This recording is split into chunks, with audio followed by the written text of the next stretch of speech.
Number 10 in our countdown is the Resurrectionists. Money was tight for many, as I had mentioned, but how low are you willing to go as a person to get what you need? Well, if you're willing to dig up somebody's grandma, it could put hundreds in your coin purse. In the early 19th century, the only cadavers available to medical schools and anatomists were that of executed criminals. It was also mandatory for medical students to do an autopsy to graduate, and they had to source their own body. This demand for bodies was often unmet, resulting in medical schools and their students offering extreme amounts of money for the delivery of a fresh body. Thus, resurrectionists are born. Sneaking into cemeteries at night, they would prowl around for a fresh grave site and then dig up the recently deceased. However, bodies could only be sold if they were within a certain time period of freshness, and as grave robbing became more common, many family members of the recently deceased would take turns standing guard for nights in a row to ensure that the body lay undisturbed until it was considered unsalvageable for cash. In 1832, the Anatomy Act was imposed due to the actions of William Burke and William Hare, who are believed to have murdered 16 people between 1827 and 1828, just 1 year, all to sell to the University of Edinburgh. This act did give doctors and anatomists greater access to cadavers and allowed people to leave their bodies to medical science, overall helping end the Resurrectionists era. While sourcing the dead may make for a fat paycheck, I think this is a profession nobody should attempt to resurrect. Speaking of the dead, have you ever considered eating off their lap?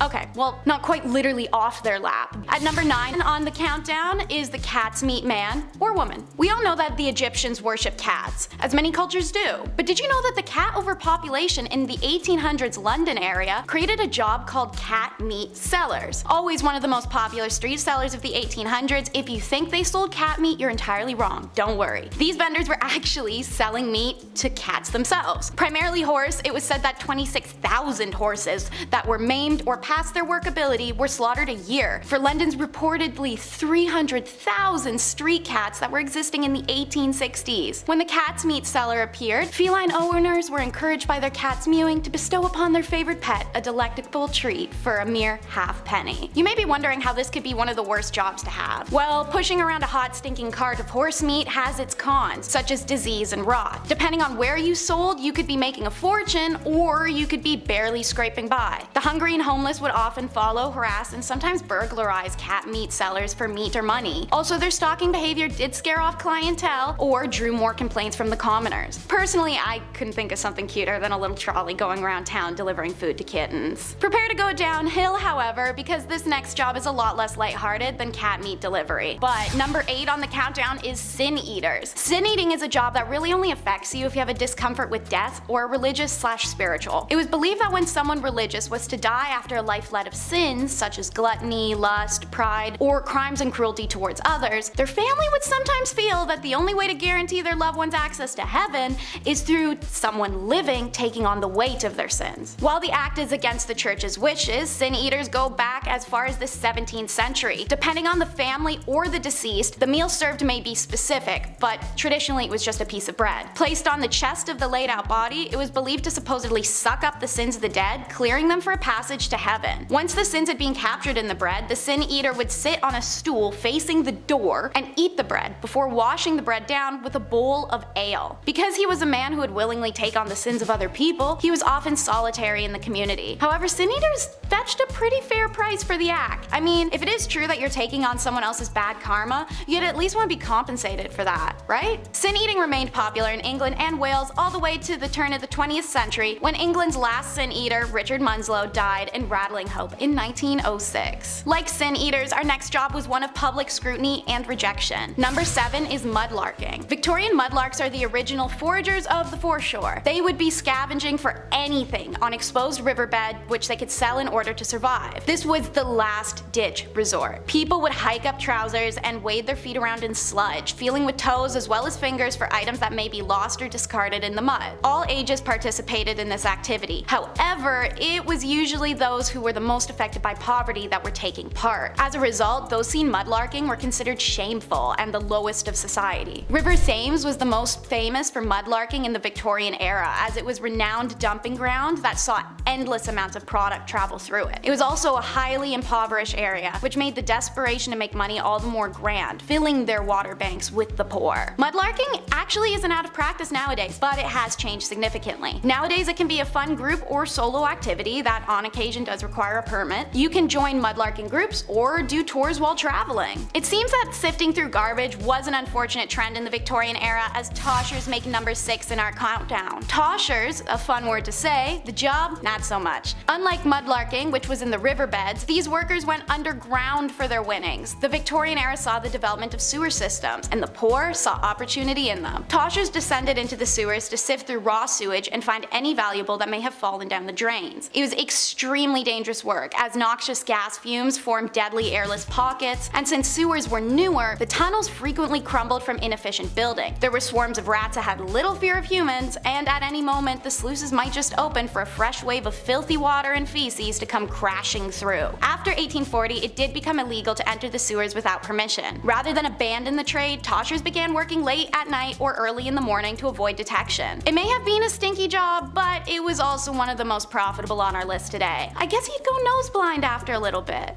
Right? Hopefully. On a warm summer day, the last thing you want after jumping into the lake on your cabin trip is to emerge covered in leeches. However, in the Victorian era, that would be a prime location for the leech collectors, which are coming in at number 5 on our worst jobs countdown. Leeches are nowadays seen as little more than slimy and creepy creatures, but believe it or not, they used to be a valuable commodity in the fields of beauty and medicines. This job was often fulfilled by poor women living in the country and farmland regions. Wearing shorts or hefting up their long skirt, these women would wade into dirty ponds and waterbeds alike with exposed legs so as to tempt the leeches. When enough leeches were attached to them, the women would climb back out of the pool and scrape the bloodsuckers into metal pots and bowls. Seeing as leeches can survive up to a year without food or in their natural environment, this wasn't always a profitable trade unless you could find someone in dire or consistent need of leeches. Doctors did use leeches to aid in the curing process of all sorts of conditions, ranging from a stomach ache to joint pain to female hysteria, if you know what I'm talking about. Despite being used in medicine, leech collection posed major threats of deadly diseases and blood loss to their collectors. Suffice to say, I don't think I have any interest in going to a doctor's office if I'm going to be prescribed a leeching. Being given the duty of helping prevent and stop the spread of disease in your community would be an incredibly high honor, but maybe wait to sign that job contract until you hear the details. Nightmen definitely make it into our worst jobs countdown, taking the place at number 4. These men would wander the streets at night working what may be one of the most revolting jobs imaginable, collecting human feces off the street for proper disposal. They would dig up the feces from chamber pots, street wells, ditches, sewer holes, you name it. By the time the sun would begin to rise, the carts would be full of the city's excrement, which would then be carried off and reused as fertilizers for the crop that they later consumed. Yummy. Part of being one of the only people up at night means you're a valuable set of eyes. There are reports of nightmen catching burglars, or SA, in the act, or being called to bloody scenes by members of the public to provide alibis. There's also hundreds of cases where nightmen are the ones to find bodies of those who had met their ends out on the street. After long, solitary nights of collecting feces and seeing these crimes unfold, a nightman would collect his 23 shillings, which is $75 today, at the end of the week, and go home to rest before starting it all over again.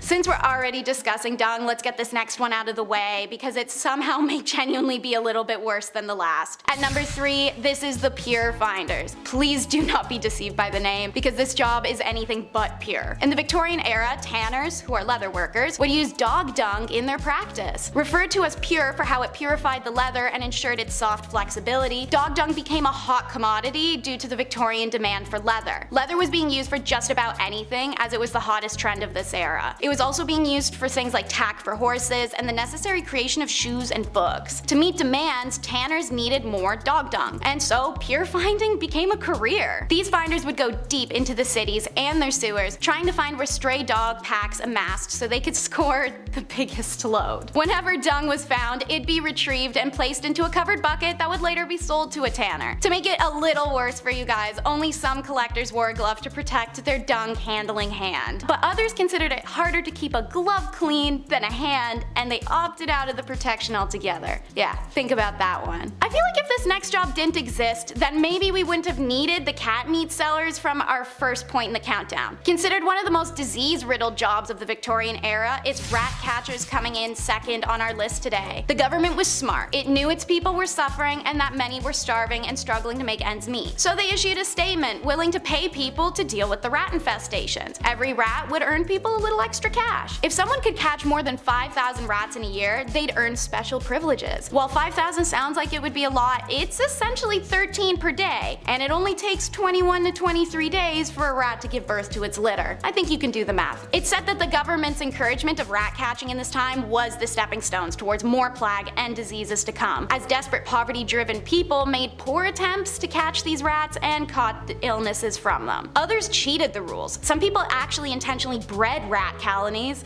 to supplement their captured rodents. Rat catching became such a lucrative business that gangs formed around it, and murders even took place when the cheaters were discovered or if somebody infiltrated somebody else's ratting territory. Between the venomous competition and high risk of disease resulting in death, it's safe to say that rat catching may have been one of the worst jobs. And now, what may be the worst of the worst for #1 slot. Let's learn about the history of matchmakers. No, this isn't the romantic kind of matchmaking, unfortunately, but it's rather the business of matches itself. Working what was often a 14-hour shift, matchmakers were predominantly women who were immigrants, living in poverty, widowed, just overall in a bad situation for an era where women had pretty much zero rights. They were compensated poorly, often sexually harassed or assaulted by their management, and even forced to pay fines to their workplace should they be tardy or damage anything they worked on. Working with white phosphorus, the material found in the tip of the match to enable the instant strike anywhere effect, was highly toxic and responsible for a devastating disease known as phossy jaw. This nickname was given by the matchmakers to the particularly nasty condition that would cause the jawbone to rot and become disfigured. Eventually this infection would spread to the brain and cause debilitating symptoms and extreme pain prior to death. Should the jawbone be removed in time, some women were able to survive longer with the condition, but nothing was guaranteed once phossy jaw had set in. Famously, an article written by a matchstick girl named Annie Besant exposed the conditions of matchstick companies in London. Infuriated, the factory owners fired her and attempted to force signatures of their other staff, stating that they were happy with their working lives. Refusing to do so, by the end of the day, 1,400 women had gone out on strike. Their demands were eventually met, but only 20 years later. It wasn't until 1906 that white phosphorus was made illegal in the use of matchsticks in the UK. The matchstick girls were a revolutionary step towards the deliverance of women's right and autonomy, a journey that we're still on today. Number 10. Beetle dresses. Like I said, the green color was really in at the time, and there were other ways of achieving such a gorgeous glow besides using shield paint. Similar to how Cleopatra made her eyeliner, some dresses in Victorian times were made with pieces of beetle. Ugh. I'm sure there are some folks out there who probably don't mind that, but for the rest of us that don't care for Halloween or My Chemical Romance and Tales from the Crypt Keeper, hard pass. Basically any beetle or colorful bug that had wings, or I guess caprices, was worth keeping was prepared and sewn into fabric. The finished product doesn't look like it came from creepy crawlies, it actually looks kind of good, to be honest. Mind you, this is a time when a lot of things were still done by hand, so there's a little bit of love in each beetle you stitch. That's kind of nice. Mom helped out with that one, that was nice. Number 9. The cholera belt. This is just so silly to me. While the Victorian era seems like a long time ago, it's really only like 3 to 4 people ago. So yeah, your grandparents or maybe even your great-grandparents could have experienced a life like this. As we all know, disease was rampant back then, and thank God we're a little less gross now, am I right? Well, cholera was quite the tummy bug going around back then, causing upset stomach, indigestion, and the Oregon Trail's favorite, diarrhea. Ooh, no thanks. So the people of Victorian times came up with something that, well, wasn't only functional, but fashionable too. Very nice. The cholera belt was a piece of red fabric that was to be wrapped around the belly to keep you warm. That's because people thought having a cold belly caused cholera. Because yeah, that definitely gives you cholera. Yeah, for sure. Yeah. That's what does it. It's not. It's a sickness. It's a virus. Number 8. Scheele's Arsenic Green. For some reason, green was all the rage back in Victorian times. I'm not sure why. I'm personally not a fan of green, but except for the green screen. We love that. I know you guys can't see that, but I love the green screen. When I was a paint mixer, sometimes people would bring up the wildest colors for me to mix, and they weren't for art projects. They were for walls. So weird, but I digress. There was a common color back then called Scheele's Green. It was made in a lab by a spooky, scary Swedish guy named Schiel. Go figure. This color was used in everything, dresses, fabric, paint, you name it. The trouble is, it was a compound of copper and arsenic. Therefore, it was toxic and caused a lot of harm. It also had links to cancer. For example, when Napoleon was banished to St. Helena, the walls of the house he was staying in were painted with shades of Schiel. Eee, that's not good. Pretty sure he died of stomach cancer too, so there's a connection there. Number 7, wearing black for weeks. Losing a family member is tough. Life can get hard. In Victorian times, passing away was a big deal. There was usually a big funeral, flowers, tears, everything, the whole works. The crazy part is, you were expected to wear black or mourning clothes, as they were called, thought to be an outward expression of one's emotions and feelings. However, it's not like that one funeral of the distant uncle you had, where as soon as you got home, you ripped off your suit and hopped on Call of Duty to see what your friends are doing. Oh, on the contrary, my ninja diffusing friends, because in Victorian times, your search and destroy matches would require you to wear those black mourning clothes for a long time. Sometimes even weeks and months on end. Queen Victoria wore hers for years after her husband passed, and it was odd to see her in anything but black. That's a weird story. That's crazy. Number 6, aniline dye. In 1856, William Henry Perkin was trying to create an anti-malaria drug using aniline. After all, the British were spending an awful lot of time in foreign nations doing as the British do and needed a cure to keep doing what they do. Well, he did not find a cure for malaria, but he did discover it makes a very lovely dye that makes deep reds, purples, and black. You need that for the funerals. Naturally, this picked up a lot of steam and began to be used in everything from socks to shoe polish. Yeah, I know, right? Trouble is, once people got enough exposure to the clothing with aniline dye, their skin would go red, itchy, inflamed, and was known for causing really bad headaches. That's because it would absorb to their skin and poison their blood. That sounds pretty actually, I don't want that. Number 5, zinc chlorine coats. This one's bad, man, but it was stopped before it became a trend, thank God. Picture this, it's Victorian London and you're but a humble city servant. Your job is to clean the streets. One night it begins to rain, as it is known to do in England. I hear it rains there a lot, I don't know. And the city provides these humble men with coats that have a zinc chloride layer in the fabric. It was supposed to protect against rain and wetness and whatnot. A lot of chemistry in this video, but some might already guess that this was a bad idea. Zinc chloride is not only corrosive, but water soluble. So, after a shift in the rain, a lot of these men came back with really nasty chemical burns.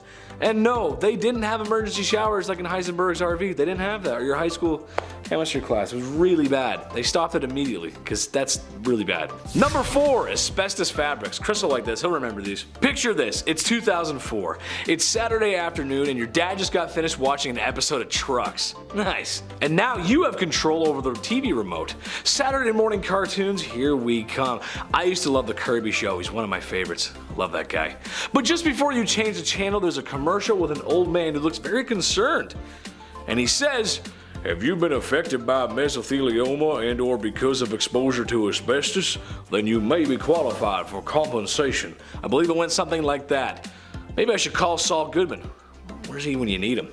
All jokes aside, those commercials were not joking. They weren't joking around at all because it's been known asbestos was very harmful for a long time. So yeah, it was pretty bad. Victorian times were no different. Mostly used in things to protect from heat or fire, and while it did do the job somewhat, it was very harmful for the lungs. And like the old man says in the commercial, it could be cancerous, hence mesothelioma. I said it right there. I said it the first time when I was impersonating him, and now I can't say it. Mesothelioma. There it is, mesothelioma. Number 3, radium makeup. Okay, sure. I'll give you that radiation and radioactive materials were pretty much being discovered and barely understood for the time. Okay, sure. It was new.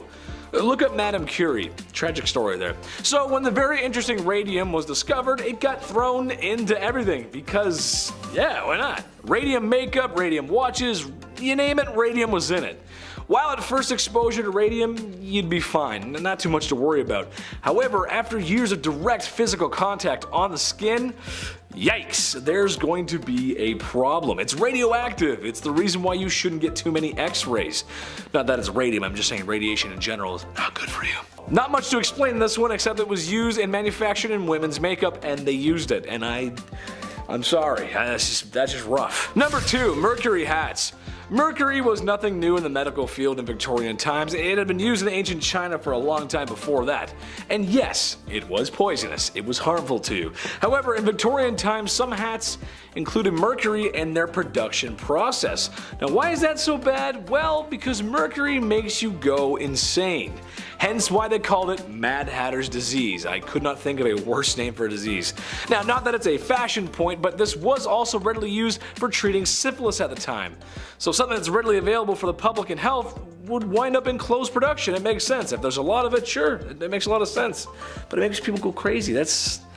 Sorry, who's talking to me? What? No, I'm just kidding. Joke, funny. Number 1, cellulose nitrate. This one's crazy. As you can tell on this list, there's been a lot of clothes and fabrics mixed with some naughty chemicals. Naughty! Of course, this is years before OSHA or WMS, so it probably wouldn't happen today. However, this one takes the cake. When cotton, or a cotton-like product, is introduced to nitric acid, it forms cellulose nitrate, which is also known as flash cotton. Not because it takes its shirt off at an edgy concert, but because I cannot stress this enough how unstable and flammable it really is. Even the slightest heat source could set it off. There's even stories of people spontaneously combusting after being exposed to items made with such. The lights in the studio, they'd probably set it off. That's how sensitive it is. That's pretty crazy. More sensitive than your first date of prom, you know what I'm saying? Number 10, Boy Jones. What's more intimate than a stalker? Am I right, ladies? If there's one thing women have loved throughout history, it's having every second of their privacy being watched by some creepy man, right? No. I can only imagine it's been worse since the dawn of smartphones and social media. That must be horrible. Well, as it turns out, there were some real creepwads in the Victorian era too. The Boy Jones was a stalker of Queen Victoria who on multiple occasions snuck his way into Buckingham Palace, one time escaping with a pair of the Queen's underwear. What? Arrested multiple times but still somehow found his way back to the palace. But what they should have done was swap the Queen's underwear for a pair of mine after a shift in the garden center I used to work at. Oh yeah, nobody's coming for you after sniffing those bad boys. Oh! Number 9, graceful words. This was a time when ladies were supposed to be ladies, and that means manners are on the table and elbows are off. Dresses were worn to not show ankles, God forbid an ankle or wrist bust out. I think more importantly, however, or rather unusual that is that women were expected to talk a certain way.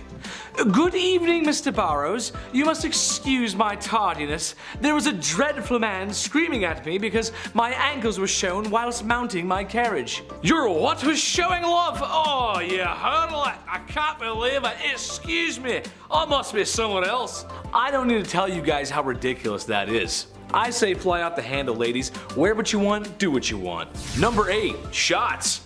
Not the kind I like. Well, I don't know about you guys, but nothing ruins the mood for me and my lady like being fired upon. Yikes. I'd like to stay the night, kid, but the automatic gunfire coming from outside is starting to get to me. See? All gangster impressions aside, things must have been that way for poor Queen Victoria as she was shot in her carriage in 1840.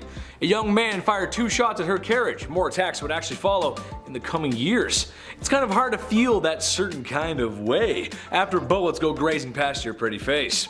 The worst thing that ever happened to my generation was making sure nobody was home when you were studying with your boyfriend.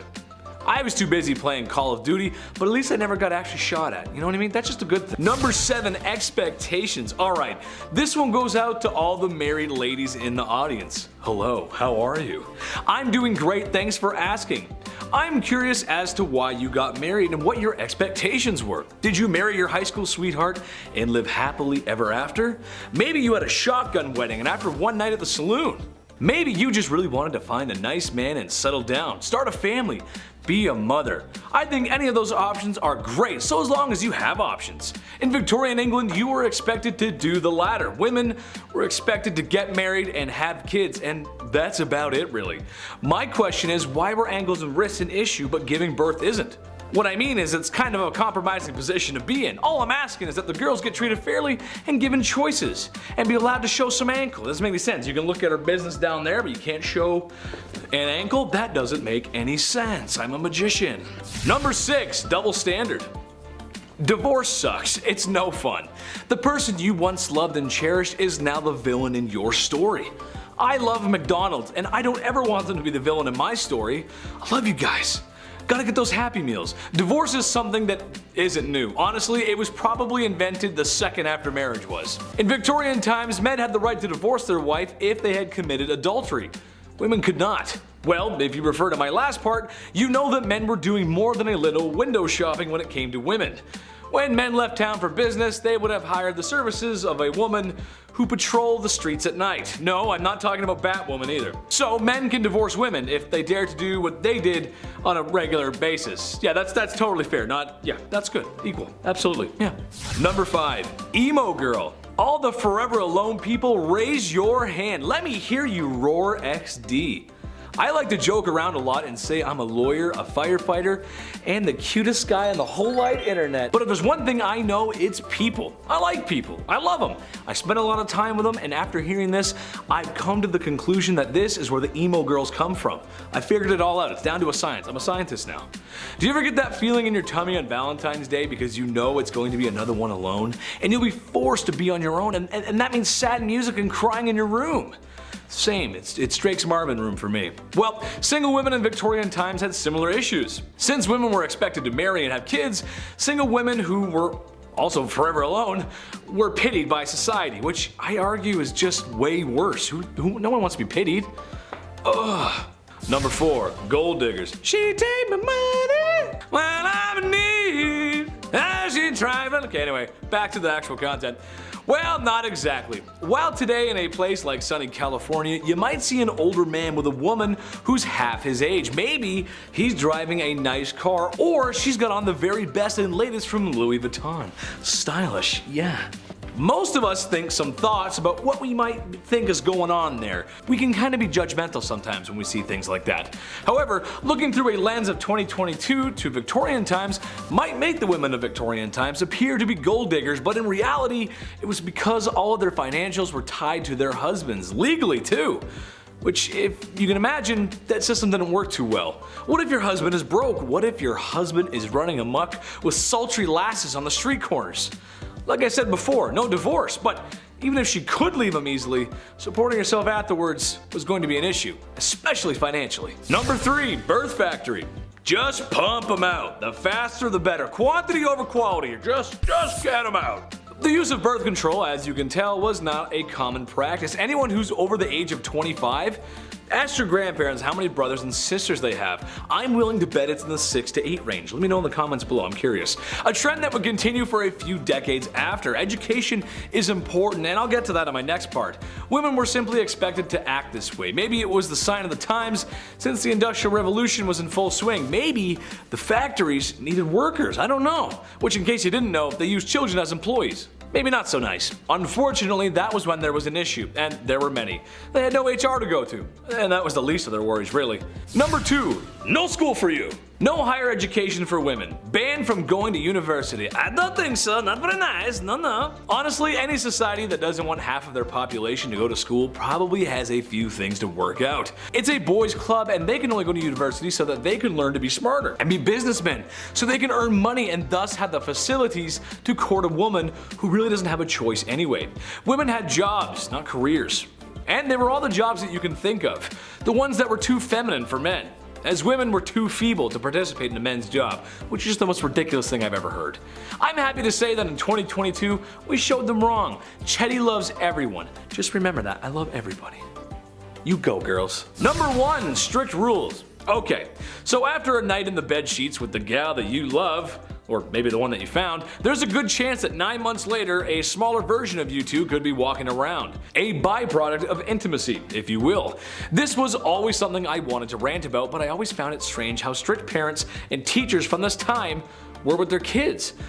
You gotta brush your hair, bed made, and whatever you do, don't ask for more gruel. Please, sir, could I have some more? Whatever that Charles Dickens book was, I think it was Oliver Twist. They made us read those books as kids, and I don't know why, because they're kind of boring. From the extreme military code ethics happening at home to the long days in a factory at work, being a kid was tough, man. Earning the punk rock blues of today. I'm just a kid and my life is a nightmare. Getting us started at number 10 is top hats. A top hat is an iconic image. You can see them in old black and white movies or on logos such as Mr. Peanut. But why were top hats created, and why were they so trendy? Well, there's multiple reasons actually. Men and women were already wearing hats and bonnets to protect their heads from rain, wind, and the soot from local smokestacks. As a result, hats were already quite a trendy wear. However, the true reason for its popularity is what it represented. The top hat quickly became symbolic of status, power, and masculinity. From 1850 to 1900, men wore top hats for business, pleasure, and formal occasions. Certain colors were even associated with certain times of day. For example, a black top hat was for day or night, making its wearer feel taller, more handsome, even suave. Some were even reported to be a height of 12 to 14 inches tall. Top hats, amongst other hats of this era, also required ridiculous upkeep, such as being brushed, boiled regularly, powdered, etc. They also tend to contain mercury poison. As time progressed, we found other ways to overcompensate as well as accessorize our heads, so it's easier to see why the top hat never made a comeback. Number 9 in the countdown is women and their flirty fans. When you see a gentleman caller across the room, you may want to send him a hint that you're picking up the vibe that his top hat is putting out. What better way than subliminal messaging with an item you're already carrying? In Victorian times, women carried fans due to fainting spells, which were really just the result of their excessively tight and heavy garments, something we'll cover later in the video. In 1827, a fan maker from Paris, Bumblebee, published a leaflet explaining the language behind the uses of a fan. Some examples were twirling the fan in the right hand meant that I love another. Meanwhile, drawing the fan across the cheek told someone special that I love you. A fan half opened and pressed to the lips gave permission for a kiss. However, it is rumored that the less romantic truth is that the fan etiquette, such as Bumblebée's leaflet, was invented in order to boost the sales of fans in the 19th century after they had fallen out of fashion following the French Revolution. Irregardless of rumors, it appears in olden times some people were using fans to get hot rather than cool down. Speaking of keeping it cool, next in our countdown at number 8 is bottomless underwear. While showing a bit of ankle may have made you a harlot, in the Victorian era every woman was walking around with crotchless undergarments. But these strange underoos were invented with a justified purpose. Due to the amount of fabric layers, steel crinolines, and tight bodices and dresses, women of the era didn't really have time to spend an hour undressing before nature calls. By creating undergarments that had holes aligned with the wearer's groin, a woman's only mission would be to hoist up as many layers as she could before popping a squat. Don't be fooled, however, that wasn't exactly easy either. Some of you may wonder what happened if Aunt Flo paid a visit while a woman was wearing an open bottom undergarment. Well, in Victorian times, menstruation hygiene was perceived very different and women quite literally let it flow. If you want to learn more, search that one up on your own. As fashion evolved and women wore fewer and lighter clothes in the early 20th century, pulling down undergarments from underneath bustles and cages was no longer a nightmare, so the crotchless undergarment was soon abandoned once more. But now it does make sense why everyone loved the high-kicking can-can dancers in 19th century Paris. Mourning garb, and I don't mean pajamas, is number 7 in our countdown. Known as the monarch of mourning, Queen Victoria influenced how grieving women dressed and behaved in Europe and the United States after the passing of her husband in 1861. She famously mourned him for 40 years until her own demise, and started what's now known as the Victorian mourning etiquette. Victorian mourning etiquette came with elaborate rituals to commemorate their dead. It became normal to have incredibly elaborate and lavish funerals, curtail social behavior, and even erect statues and ornate monuments as tombstones. Mourning clothes were part of this, and they were introduced for both sexes. Said to show a family's outward display of their inner feelings after the passing of a loved one, the rules for who wore what and for how long were complicated and often outlined in popular journals or household manuals. Call that a mourner's magazine. Jokes aside, men definitely had it a lot easier. They simply wore their usual dark suits along with black gloves, hat bands, cravats, or ties. For women, especially should she be a widow, there were different levels of mourning and garb to wear as you progressed out of deep mourning and into lighter mourning and so forth. Deep mourning was of course black, but also made specifically was a crepe styling, a scratchy silk with a puffed, crimped appearance associated with mourning as it doesn't pair with any other clothing. Right. The mourner would eventually stop donning the crepe and then stop donning black. This was called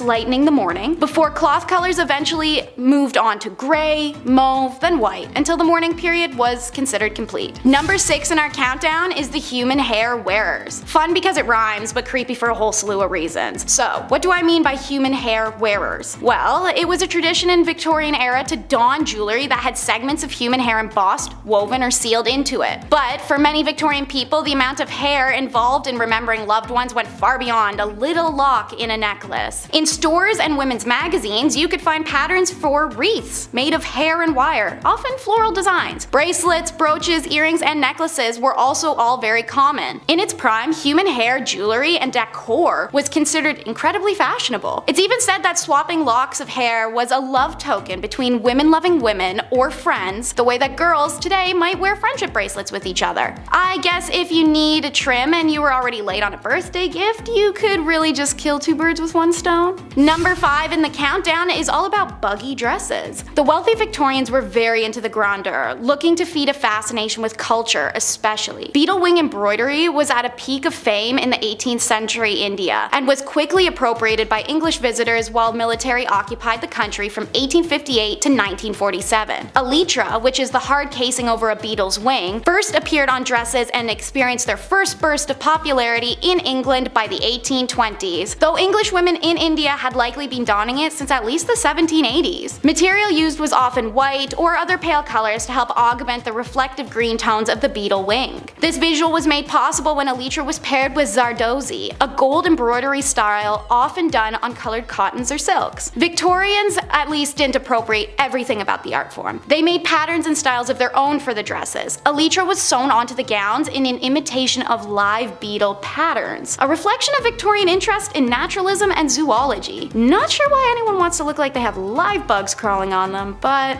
okay. Number 4 is the casual ball gown. One of the most notable shifts in Victorian time was that fashion began to be differentiated by gender rather than class. This reflected the changing roles of women in society. And let me say, every part of Victorian women's fashion seems tortuous. You start your day layering on long, crotchless underwear and tunics before strapping a metal cage to your waist. You then wear an average of 6 skirts over that, alongside bodices and corsets that would forever change the placement of your organs and potentially even suffocate you to death. The reported average weight of a Victorian dress when fully on could be anywhere between 14 and 22 pounds. But the risk doesn't end there. In fact, it was everywhere. It was estimated that between the 1850s and 1860s, 3,000 women in England died from their crinolines catching fire, as airy fabrics and hoop-supported skirts also allowed for plenty of air to circulate beneath a dress, which could also make a small flame grow out of control in seconds. In 1864,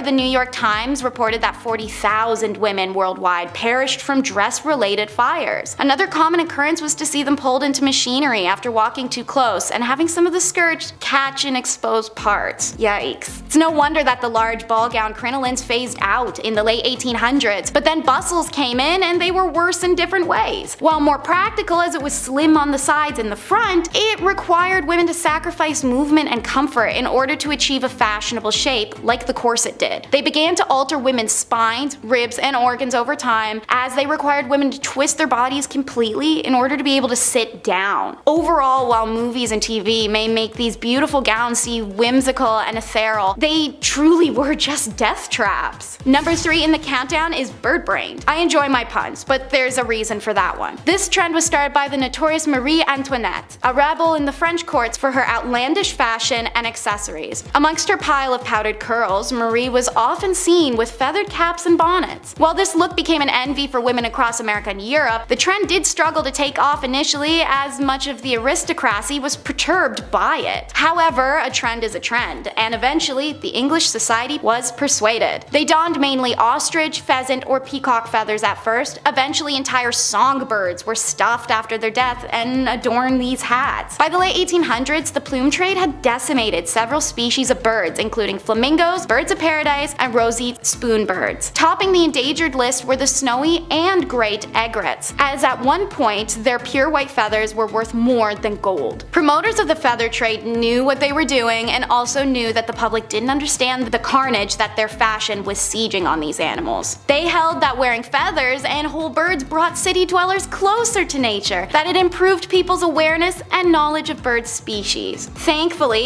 it's due to the inevitable public awareness and then disapproval that bird hat sales diminished and went out of trend altogether. Number 2 slot in the countdown is Paris green. It seemed Parisian aristocracy had a chokehold on the globe with their trends. It's believed Empress Eugenie was to have worn a dress so stunning at the Paris Opera one evening in 1864 that it was featured in newspapers globally the next day. It was a deep yet vibrant green, one rumored to almost glow in darkness. The green of Paris quickly became the hue of the social elite. So, how was Paris green made, and why was it so dangerous? The color was discovered when chemists combined copper and arsenic poison. The result was a dye brighter than all the other greens available on the market. Copper wasn't what gave this color its iconic nickname, however. Arsenic is a highly hazardous substance that causes skin sores, vomiting, diarrhea, and in some circumstances cancers or death, as we know now. But they didn't. When factory workers' arms and hands began to wilt away from sores and decay that could only be connected to the dye, French and German governments enacted legislation prohibiting the production of arsenic-based pigments. It's the right thing to do. Meanwhile, the British government mainly ignored them, even when Matilda Schrewer famously died of arsenic poisoning with the whites of her eyes stained green from her working in factories. This was deemed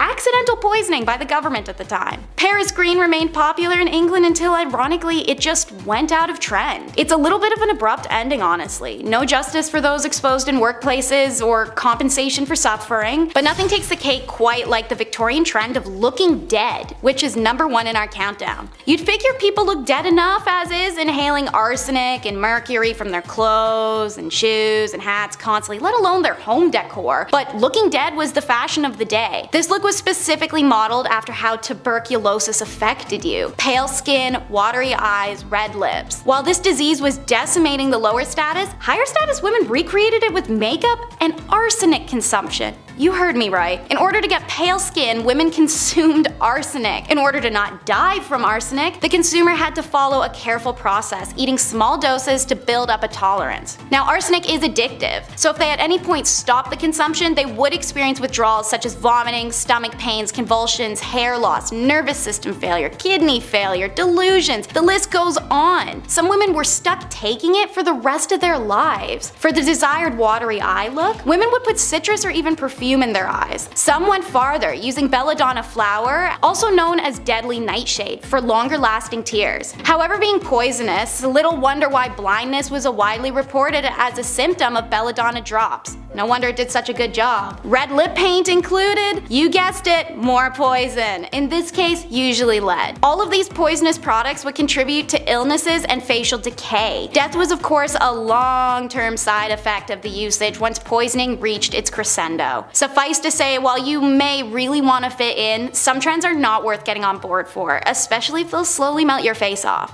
Number 10. Thieves. Times, specifically in Victorian London, weren't the best. It most certainly wasn't the cleanliest place on earth, and there were orphans asking for more porridge.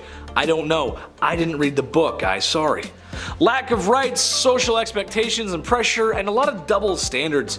Honestly, it just wasn't an easy time for women. Well, it shouldn't really come as a surprise, but thievery and pickpocketing were often done even by women though. I mean, what choice do you have at that point? The idea of ladies was so ladylike or elegant that it wasn't possible, or at least people thought it wasn't possible, that they could be criminals. What a backhanded compliment. What, a woman a criminal? I certainly don't think so, sir. It's not possible.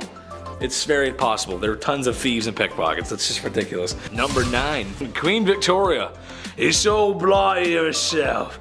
Her Royal Majesty and Queen of the British Empire. Queen Victoria. She's responsible for a lot of things, including a nice long holiday in the summer where dads get to be irresponsible with fireworks. Nice. All fun jokes aside, she was the queen of the monarch, and she wasn't the worst queen ever, but during her reign, the British Empire had never really been stronger, as it took part in absorbing many smaller nations into the empire. And they didn't ask nicely, if you catch my drift. India, China, and a lot of parts of Africa. Africa had a rough time back then. It was pretty hard for that continent. They all felt the wrath of the Queen's expansionist fist. It's really sad, actually. Goddamn. Number 8, Jane Toppin. Take a trip with me to Boston. We can see Bunker Hill, Old North Church, and Faneuil Hall. Ooh, cool. We could also visit a very nice nurse from the 1880s who was taking care of the elderly. Jolly Jane, as she became to be known, was a nurse who took care of the elderly. And by take care, I mean the same way you took care of your first hamster. Yeah, not so great, was it? Now, how did he know that? I know. She would dose up the old geezers with a healthy Keith Richards-sized dose of morphine. Yeah! There's only so much rock stars that can handle that level of rock and roll. And guys, Grandma and Grandpa, they're not one of them. They can't handle that kind of stuff. After that, she would lay down with them and just like chill with the body, because that's what you do. Ugh. Before she was caught, there was an estimated 31 grandmas and grandpas not at the dinner table after having her as a nurse. I'm just gonna lay down right beside you. It's gonna be great. Just gonna lay down. Number 7, Typhoid Mary. My mom wasn't the best cook on planet Earth, but God willing she tried. You know, she really put in a lot of work. Excuse the meme here, but she makes a mean spaghetti though. God, I love mom's spaghetti. I really do. And her cookies. Oh, she makes the best cookies. Everyone should agree with me in the comments section so I can show my mom and tell her she hasn't made cookies in a while. Tell my mom to make some cookies. It's time she makes cookies, man. They're so freaking good. They're the best on earth, I swear. Well, my mother is okay. She doesn't make up the Gordon Ramsay standards. But that's okay because no matter how well Typhoid Mary made the lamb sauce, it was always gonna make people green. As Typhoid Mary was an asymptomatic carrier of typhoid fever. Yes, that's what we're talking about, Typhoid Mary. Crazy enough, after she found out that she was asymptomatic with typhoid, she insisted upon cooking. She kept going, which got more people sick. Surprise? She was forcibly quarantined multiple times in her life. You can't make this stuff up. Please stop cooking, you're sick. I'm gonna do what I want, you can't tell me what to do. Number 6, Belle Starr. You know, for those who enjoy adult entertainment, her name kind of sounds like it came from there, right? Anyway, she was a cowgirl and outlaw in the 1880s and in the Lone Star State. She was married to an Indian and oftentimes as a couple would offer help to other outlaws needing refuge at their ranch. In 1883, her and her husband were caught trying to steal a horse. Very RDR of them. And spent time in the old slammer. They continued their outlaw ways until it all went Dutch Vanderland, meaning it didn't go very well. One day, like any other good western, a stranger had come to the ranch, kind of out of nowhere, and gave Belle Starr a taste of the law. Just happened to be with a big iron. To this day, nobody knows what happened, who the stranger was, or why she was bang bang. No one knows. No one understands. It's crazy. There should be a movie about that. Big iron on his hip, all fancy. Anyway. Number 5, Mary Surratt. I actually didn't know this one, but perhaps maybe our American audience remembers. Some will recall a time when America was divided in twain. After all, a house divided amongst itself cannot stand. A certain top-hatted, bearded president did his best to restore the Union. It took a lot of years and lives, but he managed to do it. However, some were still not pleased. A one John Wilkes Booth, to be specific, had to ask the president a leaded question, if you catch my drift. Well, after assassinating one of the most beloved presidents in American history, he needed to hide. You gotta hide after that. And Mary Surratt was the woman who'd let him hide. So I think aiding and abetting, as well as harboring the most wanted man in America at the time, counts as scandalous. She also had some other anti-union behavior as well. That's not good. Naughty, not very nice. Number 4, Lizzie Borden. Lizzie Borden took an axe, gave her mother 40 whacks. When she saw what she had done, she gave her father 41. Isn't that nice? Oh boy. Yes, that's right, the late 1800s teenage daughter who maybe perhaps pulled an O.J. Simpson. Nah, we're not sure, I don't know. Maybe she did not sort of brutally unalive her families. No one else was found at the scene, and then she was acquitted. That sounds just like OJ. Which, given how women were treated back in the day, is kind of strange because it just feels like women who are clearly not guilty were punished for stuff they didn't do, and women who are for sure guilty get off free. Her alibi was that she was in the barn when it happened, and then she walked to the house and Mom and Dad, what's going on here? Let wash off my bloody shorts here. What? Who did that? What? That's crazy. Number 3, Mary Ann Cotton. Marriage can be tough, sure, but Mary Ann Cotton is the reason today you can't collect on life insurance when your spouse mysteriously, get your finger quotes out, mysteriously passes away.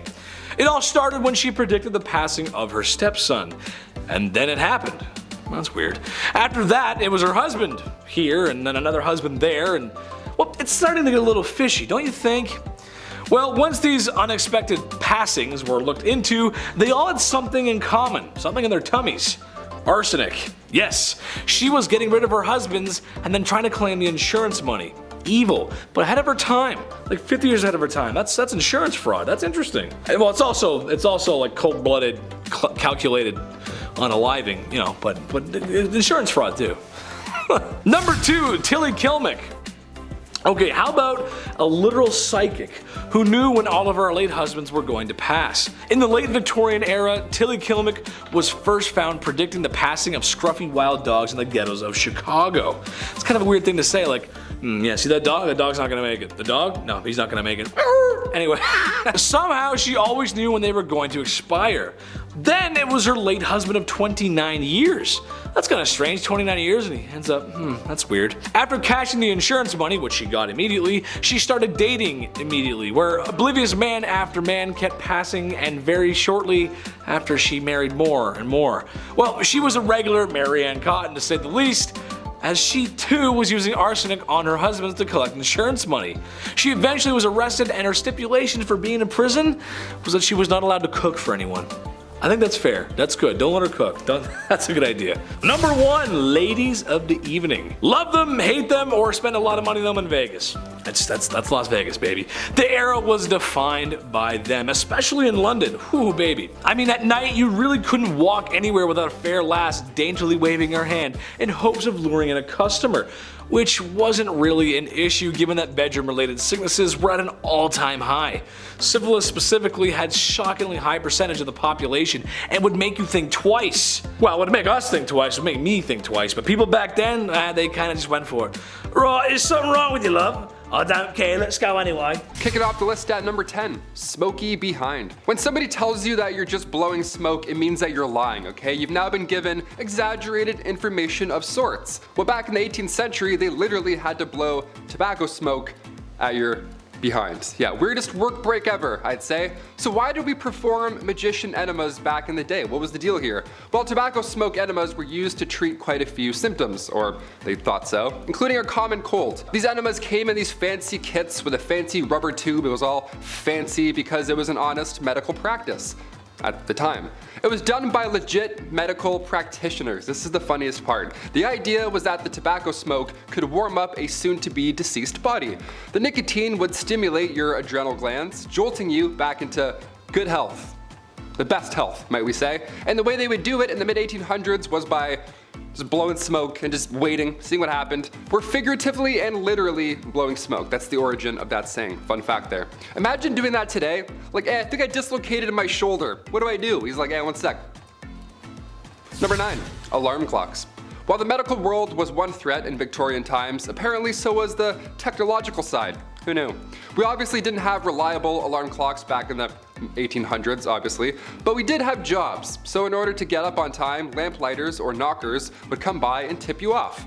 Yeah, they would just yell in your window and just alarm. That's how you'd wake up. A man would yell into your window and smack you with a stick. Legend has it, a young man named Sam Wardell, he got a little creative with his wake-up calls. He needed more than a lamplighter at 5 a.m., so he would Tony Stark this alarm clock gadget. He would use wires, a bunch of stones, all that unsafe stuff. Then at a certain time, stones would fall to the ground, of course waking him up, and presumably everyone else in the building. That would be alarming.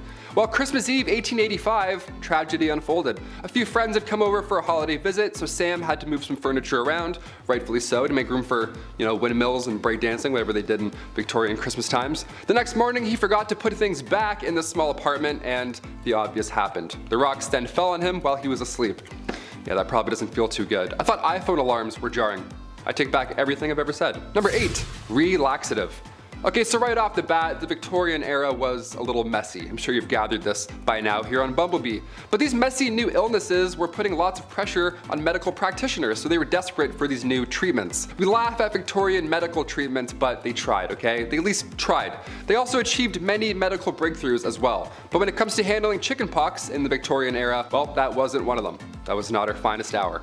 Chickenpox in the Victorian era was being treated by using laxatives. Yeah, let that sink in for a moment. I have chickenpox. What should I do? Well, try some laxatives. Yeah, folks would slam some castor oil and then, ready for this? They would get even more sick. Who would have thought? You thought you were uncomfortable before castor oil. Yeah, chug that, and then now you're even weaker. Now you're dead. Number 7, backed up. Let's say it's the Victorian era and let's say you're constipated, right? It happens, you know? Well, bad ideas will most likely follow, if you didn't already guess that. According to Merck's 1899 medical manual, small amounts of strychnine were prescribed to those who were constipated. Yeah, the strychnos nux vomica was thought to better the gastric functions. Even a small amount of this stuff would attack your respiratory system. You'd contract, you convulse, it's horrible. It would be a painful way to go out. It's much, much worse than being constipated. Any day. I would much rather be constipated than any type of strychnine. Are you kidding me? Number 6, cat attacks. If I had to pick, I would of course say I'm 100% a dog person. I'm sorry, I grew up with 2 cats, I'm allergic. I grew up with 2 dogs, not allergic. Dog guy all the way, sorry. Cats are cool, but this next story just totally freaked me out. Back in 1870, this rich woman had put her time, energy, and resources into cat breeding. How lovely is that? She had tons of cats, she loved all of them, and they loved her. Again, I'm allergic, so I'm already sneezing just reading about this story. It was the 1800s, okay? A lot of candles, everything was obviously extremely flammable, and disaster hit often in Victorian times. And in 1870, a fire broke out at this young woman's home.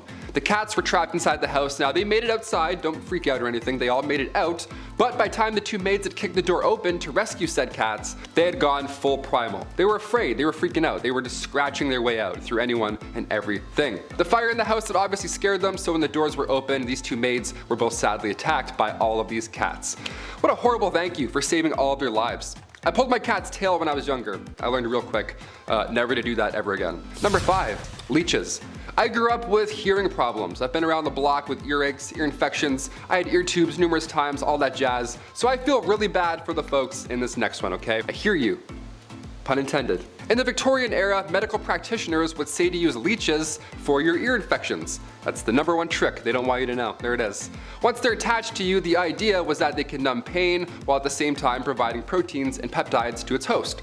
So on paper, again, the idea made sense. But the science didn't quite follow, did it? It wasn't entirely hopeless though. Recently in 2004, the FDA reintroduced leeches to the medical world, yeah, because their bite can break up blood clots and induce blood flow. So it's not entirely hopeless. We talked about leech collectors on this channel before, so of course we have to talk about more of the science that they were hoping to achieve with it, right?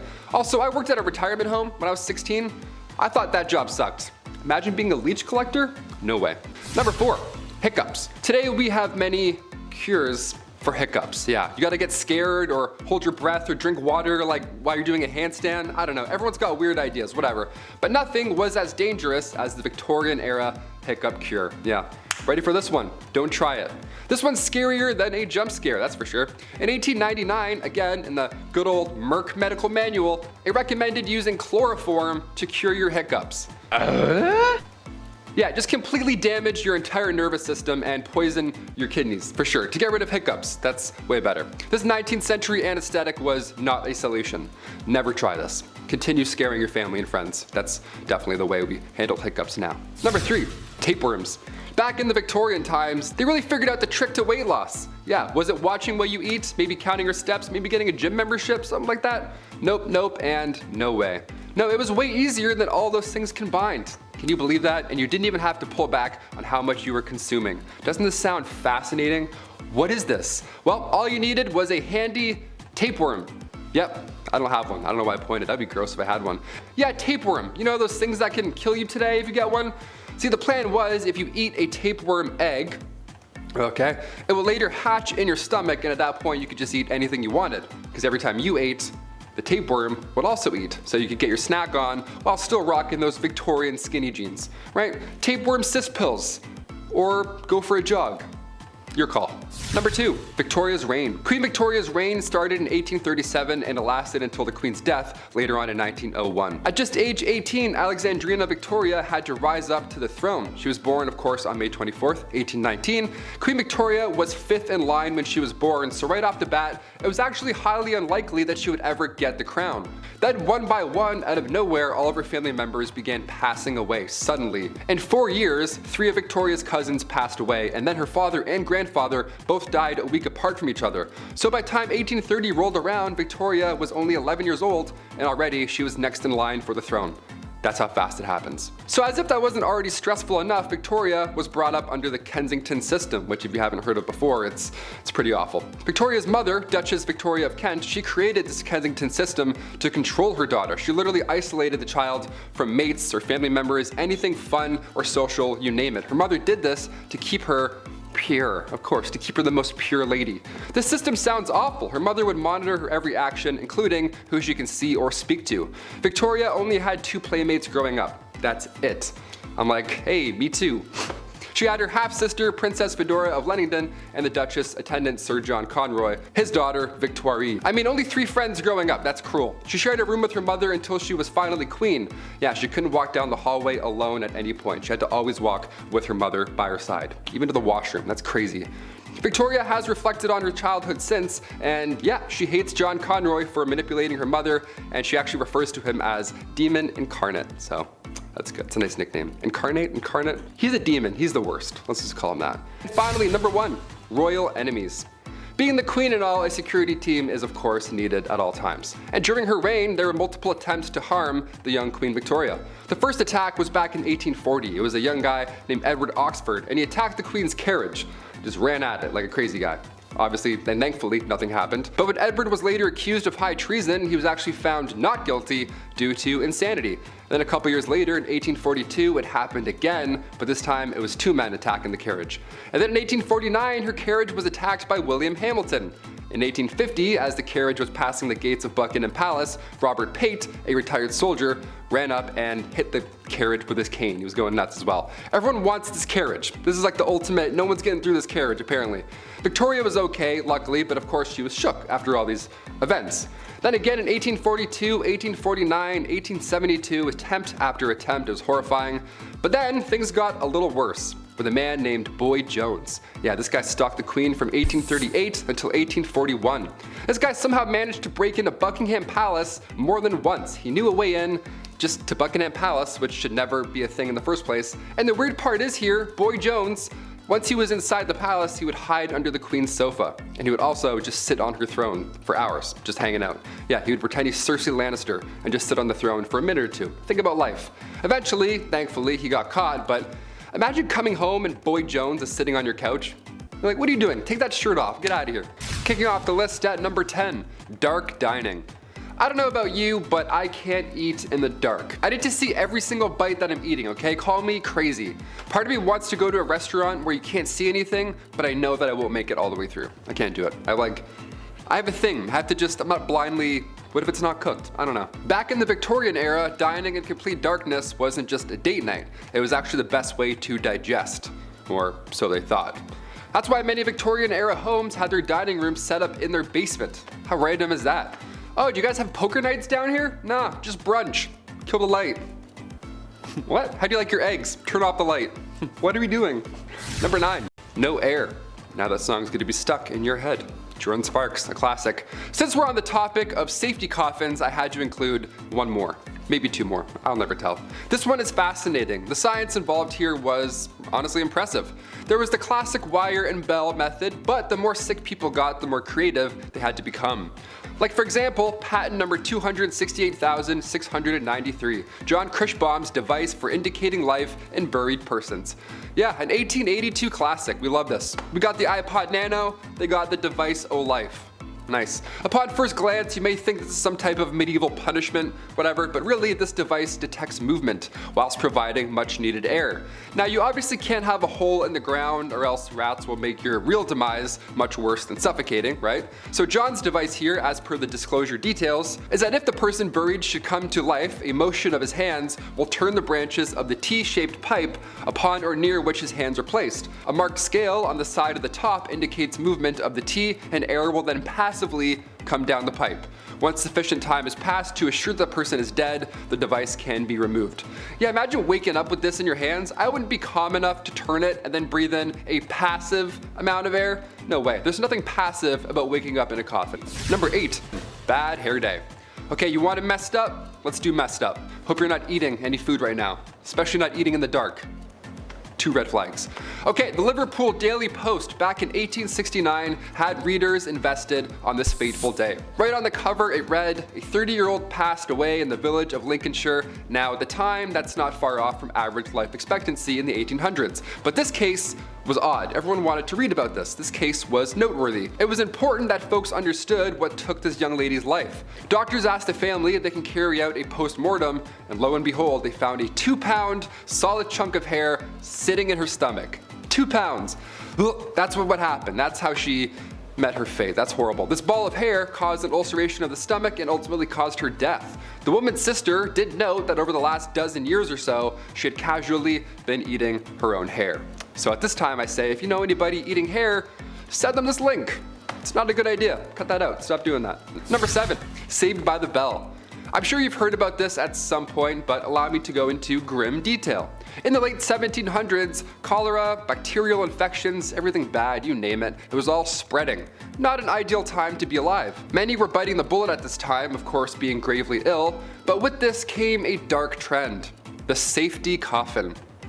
Yeah, we had the safety dance, now we got the safety coffin. Here we go. These coffins, I mean, God forbid you were buried alive, these safety coffins would allow the dead to rise again and exit said coffin. A lot of these coffins have extra comfort on the inside and, of course, a wire. This wire ran through the coffin, through the ground, and attached to a bell on the outside. So if a passerby heard it, one, that would be so scary, but if they heard it, they would know something's up and they would help them out. Folks would get creative with their safety coffins. For example, a man named Robert Robinson from Manchester, he passed in 1791, but he instructed his family and watchmen to open the special door on his casket, revealing a layer of glass. Now, if anybody were to see condensation, he could then be removed. Patent number 81,437 was actually granted to Franz Vester in 1868. It was an improved burial case, a real patent. This was a real coffin. This is crazy. This one had an air inlet, a ladder, and a bell. All 3, there you go. The description of the patent says, if too weak to ascend by the ladder, he could ring the bell, giving the desired alarm for help, and thus save himself from premature death by being buried alive. Nice. You thought you died. Psych, climb this ladder. There you go. Good luck getting out. Now you're in an escape room. Enjoy. You only get 2 hints. Like a walkie-talkie. Hey, how do I get out of the coffin in room B? Number 6, the Great Famine. Weird time to talk about a famine after the hair incident, but okay, here we go. Back in 1845, a potato crop that a lot of the Irish population relied on was no longer available. This was huge. This is bad history right here. A group of microorganisms wiped them all out, and in result, around 1 million folks died or had to leave. It was draconian law at this point and British ruling that made the exported food hard to reach people. This famine led to Irish independence and anti-union movements. Historical, definitely. Messed up? Absolutely. Number 5, Queen Victoria's name change. Every year on May 24, we set off fireworks, then we have way too many hot dogs. It's the best. We call it Victoria Day, right? It's for sure called Victoria Day, right? Well, back in 1819, Victoria was christened in an almost private ceremony. It was small, obviously. Victoria's uncle only let a few people attend. Like I mentioned in part 1, she had an isolated childhood with the whole Kensington system. That was no way to live. But even the day she was christened, trouble awaited. Her name was Alexandrina Victoria, and at the time, the name Victoria was not regal. It was of French origin, almost an odd name to have at the time, so she was immediately advised to change her name to something more traditional. But as our calendars can definitely confirm, she said, nope, I'm good. Victoria Day. Yeah, it's definitely Victoria Day. Number 4, tattoos. I only have the 1 tattoo, but I've always wanted more. Just not so good with needles, you know? I got my eyebrow pierced and I fainted. It's a fun fact. I have a little scar there. not great with needles. Some of the designs are so beautiful on tattoos, the amount of pain you all sit through, I'm impressed, honestly, mad respect. The tattoo craze really took off once Queen Victoria's son, the Prince of Wales, he went and visited Jerusalem, and of course he saw copious amounts of body art and was inspired. Inspired, we'll say, yeah. So upon his return, he was all about ink at this point, and the Prince of Wales, well, if he has a sleeve, well then maybe I can have a sleeve, right? What's going on? It wasn't a sleeve, really. It was a cross. The prince got a tattoo of a cross in homage to the Crusades. So if you're gonna try and convince your parents to let you get a tattoo, just, tell them the Prince of Wales did, right? You're just trying to be a royal. Number 3, Gym Day. Believe it or not, there were around 200 gyms across Europe during Victorian times. Yeah, just like 6 good lives. You're like, what's this about? Even Victorian dudes skipped leg day. How great is that, okay? It's not just you. These gyms weren't bright, they weren't open, they weren't well ventilated, they weren't motivating, and definitely not safe. None of those, definitely not. No, Victorian gyms were reserved for the upper class, obviously. Grab your pocket watch and blazer, Ezekiel, we're doing squats today. These machines also were not ideal. They were designed as antiques first, rather than their purpose. Also, half of these look like saw traps. Like, are you kidding me? No way I'd bend my arm around any of these devices, no way. All those wooden wheels? No, I'll stay weak and brittle, thank you. Number 2, ghost photography. Had to look back, I don't like talking about ghosts. As if the reanimated corpses coming back to life while they were ringing a bell wasn't scary enough. Yeah, let's talk about 1800s ghost photography. The camera was a hot new invention at this time, so tales of ghosts and spirits were now easily believed. Yeah, obviously, when you have a photo of a see-through woman, you're like, that's pretty terrifying. A big name in the ghost game was a man named William Thomas Stead. He was born in 1849, and Stead was the son of a Congregationalist minister, and at the age of 22 he was appointed as editor of Northern Echo, which was a regional newspaper in Darlington. So far, so good. This British medium, Richard Borsonol, featured a photo of W.T. Stead and a real spirit. Yeah, imagine that. Imagine a day where somebody being awarded the Nobel Peace Prize also poses for photo ops with ghosts. You're like, do we believe all of this or none of this? What's going on? This is so scary. And finally, number 1, music for eternity. Before we wrap up this wild part 2, I had to include perhaps one of the creepiest patents of all time. Patent numero 9,222,059. Yeah, the number is going a little bit higher. This one got me thinking. I wanted to end this video off on this note. I like this idea. Maybe, I don't know yet. Music for eternity systems. Okay, this patent is not from the 1800s, but rather 2015. I know, it's not Victorian, but when else am I gonna talk about this, really? The idea here is that you could stay connected to your loved one by using a solar-powered digital music player. The best part here is the patent details how surviving family members now have the ability to update, revise, and edit stored audio files and programming after burial. Yeah, next Rihanna album, no problem, I got you. There's a speaker in the casket and there's a headphone jack on the tombstone, so we can listen together. And then we can decide if we hate the album. That's creepy. I wouldn't do this. Would you want this? Sound off below if you'd want, big shiny tunes playing for eternity after you die. I would do the Titanic theme song. Just make everyone so sad all the time. Number 10, Albert. Adam, how is Queen Victoria's marriage to Prince Albert bizarre?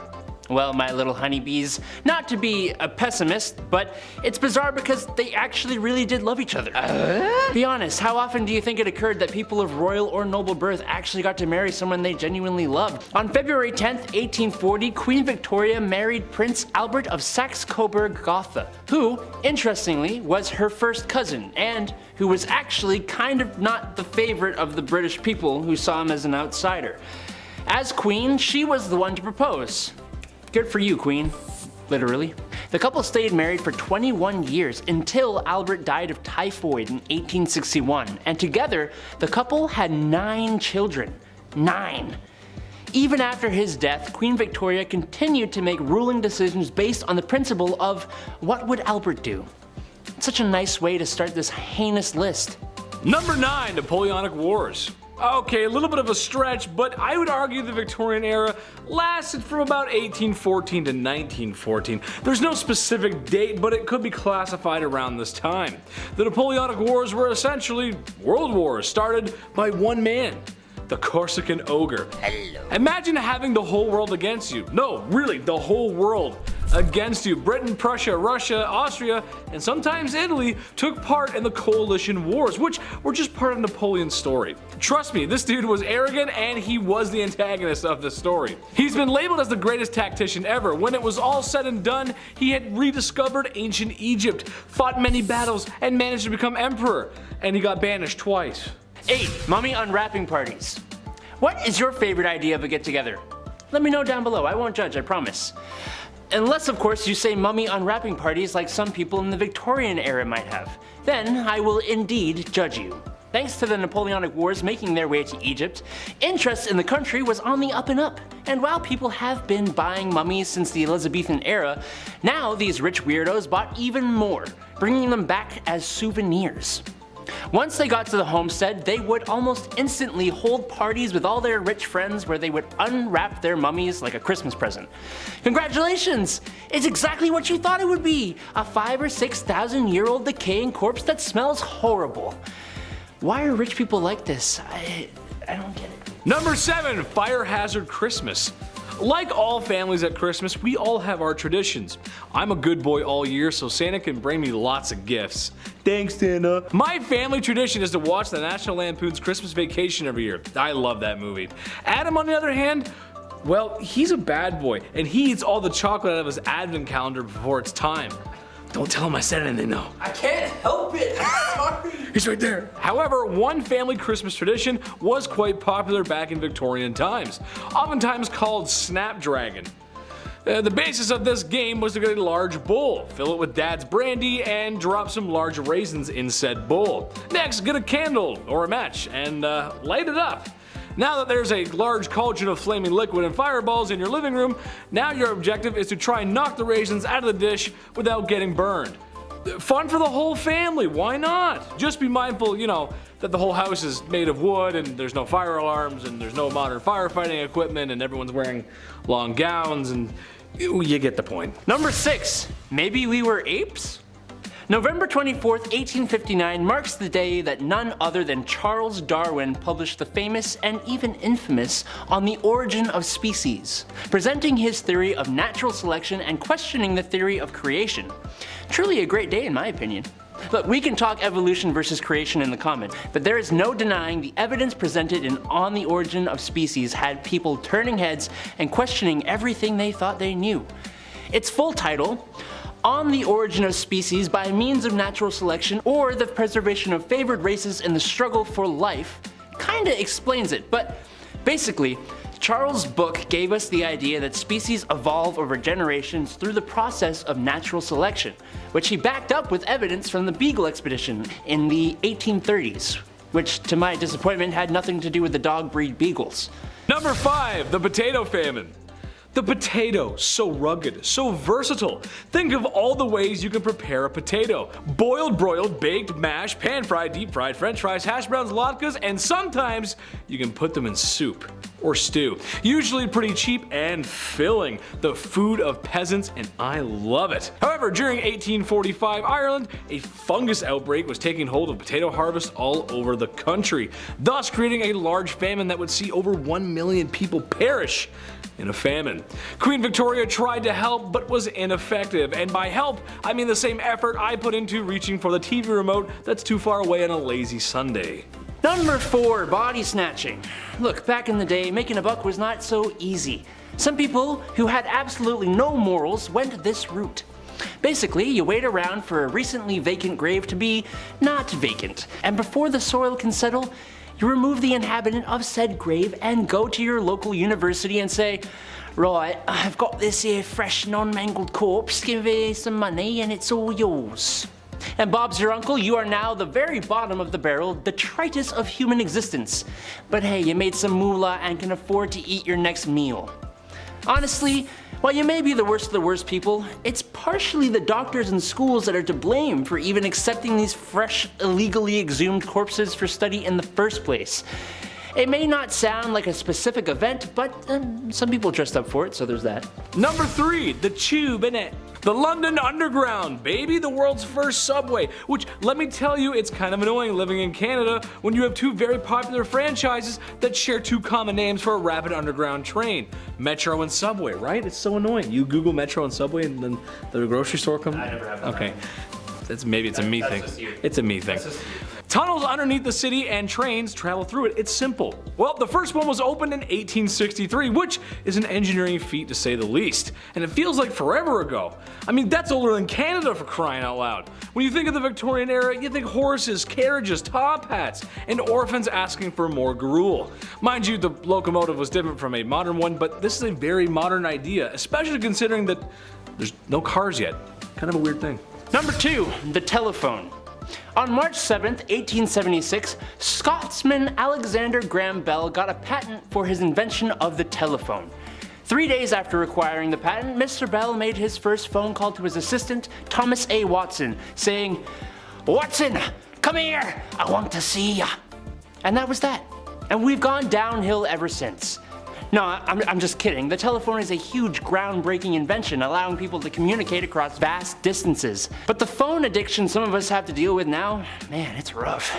Alexander Graham Bell was born in Edinburgh, Scotland, and the whole reason he became interested in the idea of creating the telephone was because of his mother, who was deaf, and his father, Alexander Melville Bell, who was a teacher of elocution, and was famous for the phonetic transcription system he had developed to help the deaf learn to speak, which is really quite sweet, actually. Number 1, the war to end all wars.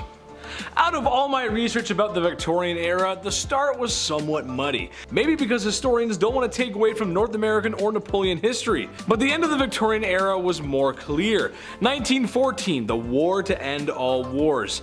This was the big one, folks. A mixture of militarism, imperialism, alliances, and a power struggle made for a powder keg that ended up exploding in 1914. Unlike a lot of wars, this one actually changed things. Empires fell while others got stronger. Countries on maps were being redrawn. Others stayed the same. The culture? Well, it changed too. What did it? I'm not sure exactly, but what I do know is that when sitting in a wet, freezing, muddy trench for months on end, well, that's horrible, especially when the only thing you have to look at is a red paste that used to be your comrades. It was not a good time. And it made a lot of folks go a little crazy.